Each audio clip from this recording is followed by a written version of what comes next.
kita panjatkan puji syukur kehadirat Tuhan Yang Maha Esa, karena kita semua dapat berkumpul dan berjumpa untuk melaksanakan kegiatan workshop dengan tema Merdeka Belajar Menjadi Asisten Riset. Kesempatan ini sangat-sangat berharga karena Pak Muhadi banyak pengalaman terkait dengan berbagai penelitian.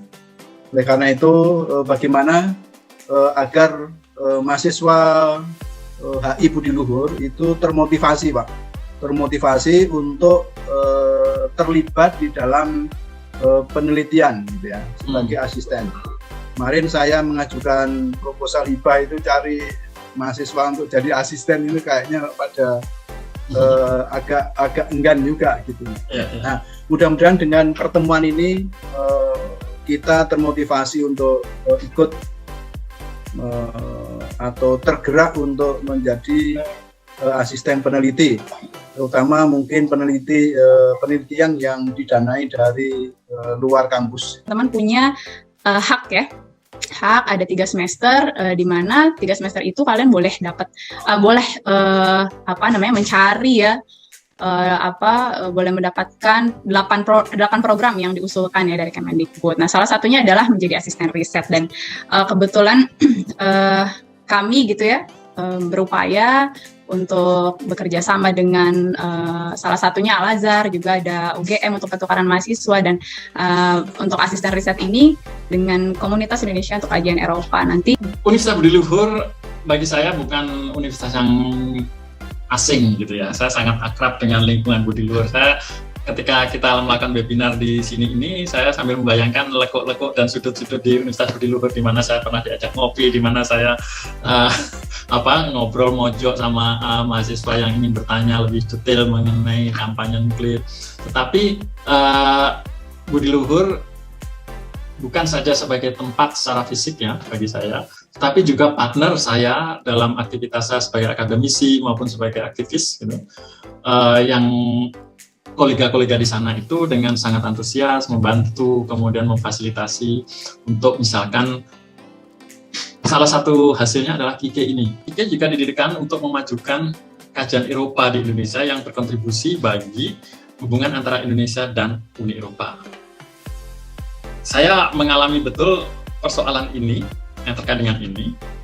Jadi ketika Uni Eropa atau negara-negara di Eropa ingin melakukan atau membuat satu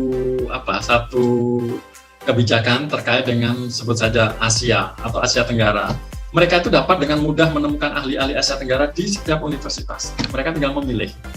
Tetapi sebaliknya, negara-negara di Asia, termasuk Indonesia, ketika kita memerlukan ahli yang memahami tentang Eropa, pemerintah akan memiliki kesulitan. Komunitas bisnis juga akan punya kesulitan, karena tidak banyak yang memberikan perhatian pada Eropa. Karena itu, KIKE juga ingin memfasilitasi untuk menjadi jembatan bahwa kalau ada yang memerlukan expertise, memerlukan keahlian tentang Eropa, datanglah ke KIKE. Di situ Anda tinggal menentukan Anda memerlukan keahlian di bidang apa. Dan di KIKE, kita punya banyak sekali anggota dengan keahlian yang sangat beragam. Jadi kita bisa betul-betul melayani kepentingan untuk peningkatan hubungan antara Indonesia dengan Uni Eropa. Selanjutnya, salah satu kegiatan yang menonjol di KIKE untuk meningkatkan dan mendorong peningkatan kapasitas KIKE. Pada dasarnya, riset yang dilakukan KIKE itu bisa dilihat melalui 2 jenis riset yang berbeda. Ya. Yang pertama adalah kegiatan riset yang dilakukan KIKE sebagai organisasi. Jadi kegiatan itu diorganisir oleh KIKE, kemudian juga di-manage atau dikelola oleh KIKE dengan melibatkan anggota-anggota KIKE. Nah, kegiatan-kegiatan ini adalah kegiatan-kegiatan yang kontraknya ditandatangani langsung oleh KIKE dan mitranya. Nah, tadi seperti disampaikan Bu Tania, dalam masa kehidupan KIKE yang 2 tahun ini, setiap tahun kita sudah memiliki kegiatan penelitian yang berbasis organisasi ini. Yang pertama, yang kita sudah diberi kepercayaan adalah penelitian tentang konektivitas Eropa-Asia dengan memfokuskan diri pada ekonomi digital. Kita dipercaya oleh P3PK, jadi pengembangan dan penelitian P3PK, Pusat Pengkajian Penelitian dan Pengembangan Kebijakan. Itu institusi di bawah BPPK Kemenlu. Jadi P3K Eropa. Nah,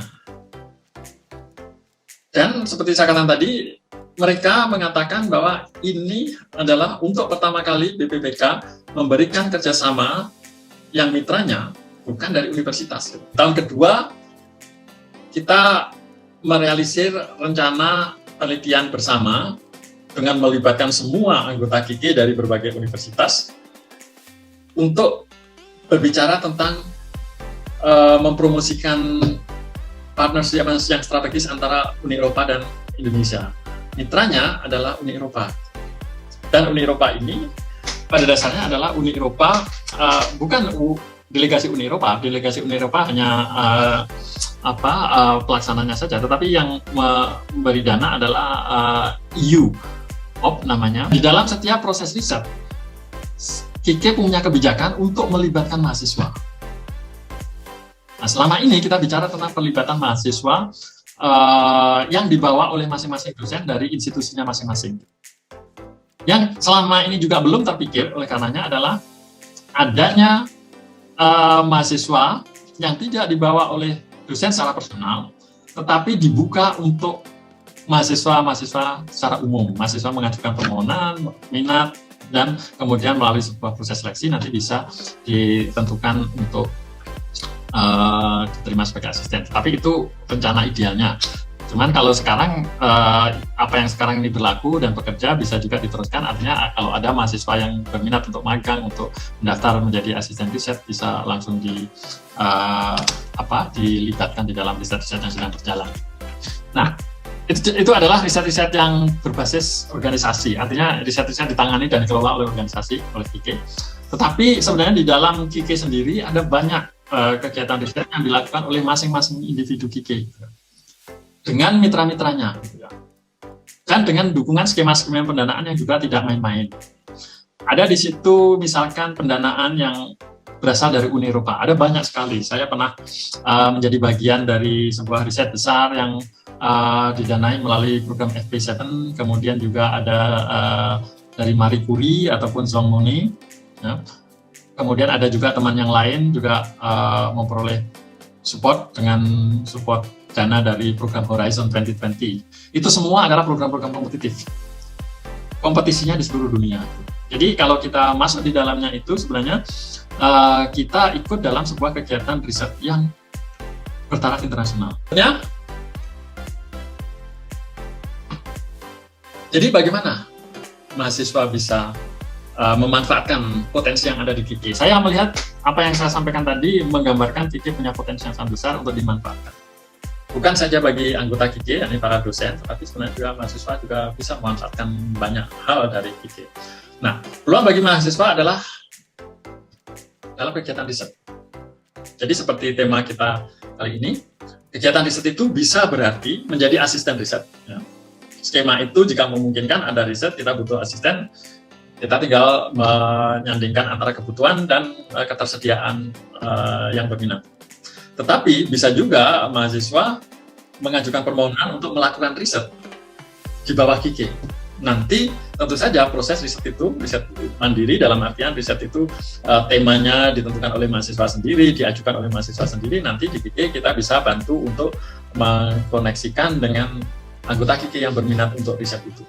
Dan di situ kemudian mahasiswa yang bersangkutan bisa bekerja sama lebih dekat dengan dosen yang bersedia untuk berpartner dengan mahasiswa itu. Saya kira itu bisa menjadi alternatif. Atau satu dosen misalkan sedang melakukan riset tentang sesuatu hal di sana dan kebetulan ada beberapa mahasiswa yang juga berminat untuk isu itu, bisa menjadi klaster penelitian sendiri di KIK. Jadi cukup fleksibel. Nah, yang lain tentu saja kegiatan non-riset, di situ ada magang, Anda bisa penugasan dalam artian membantu KIK melakukan aktivitas-aktivitas yang non-riset seperti penyelenggaraan kegiatan akademik ataupun kegiatan-kegiatan administratif dan public outreach. membantu media dan sebagainya.